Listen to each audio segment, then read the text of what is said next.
am Lindsay Williamson, a prevention coordinator at Drug Free Wilco, and right now I'm coming to you from Watertown, Tennessee, which is located outside of Nashville, east of Nashville.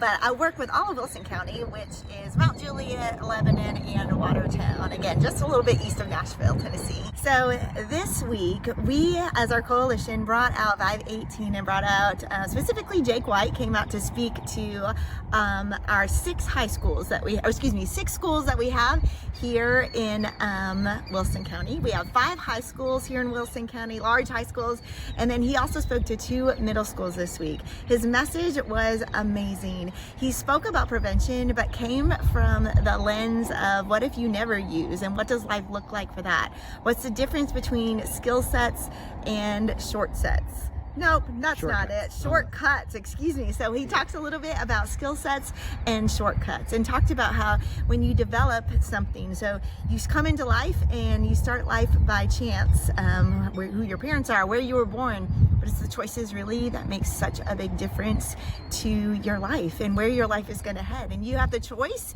actually to develop skill sets that will lead you to success. It'll lead you to the things that you want to be, whether it's money or whether you want to have a family, you want to have a house, whether you want to go to college or you want to go to a trade school. Any of those things, that skill sets are what take you there, and the choice to make good choices, healthy choices, low risk choices takes you in that direction.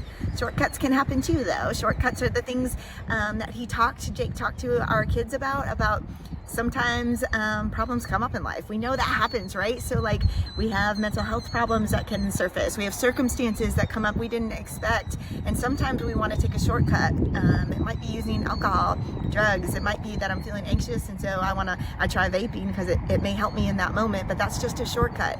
It's not going to help me in the long run. And so Jake really talked to all of our students about the difference between setting yourself up for success by making choices that are pushing us towards those skill sets instead of making the choice to have shortcuts.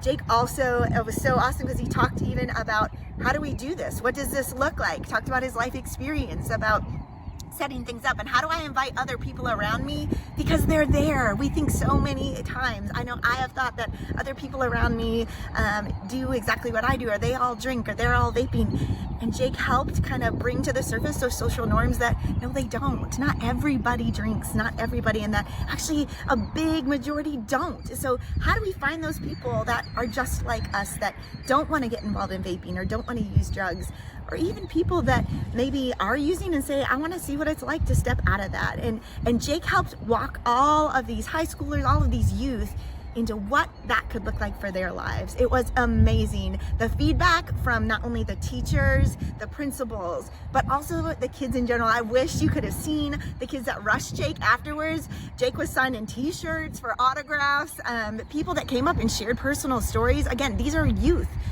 on their own. They weren't invited up to come and share with Jake. They wanted to because Jake is a safe person. And after hearing him speak, you trust him, you trust what he's saying, and you trust that he has best intentions because his amount of care for people just comes through his message. So these youth are eager now. Like every single school we went to, we had at least 5 or 6 people that came up afterwards. That's 5 or 6, and we know that that can multiply. So just so amazed at what's happened. He also had a chance to work with our leadership group. So we have a youth prevention coalition, and so Jake spent an afternoon, about 2 hours, of talking with that youth coalition as well from the different schools about how do we recruit? What does it look like? How do we get more people involved? How do we get them to want to come to some of these things? And he led us through activities that we can use and take today. We can go and do this today and get other people involved. And so it was worth every second, every moment. Vive18 in general, every single person I worked with was just so incredible about helping us organize this. Schools, it can be hard to work with schools because they've got a lot going on. It's end of the year here for us in Tennessee, and so we've got graduations, we got end of year activities happening, we got end of year testing going on, and Jake was so patient. Jake and Vive18 in general was so patient with us as we worked with the schools and the scheduling to make this happen. It was an incredible experience. I highly recommend Vive18 to come to speak to your youth, to your community, because it gets you on fire about prevention and how to live a life that is successful and healthy.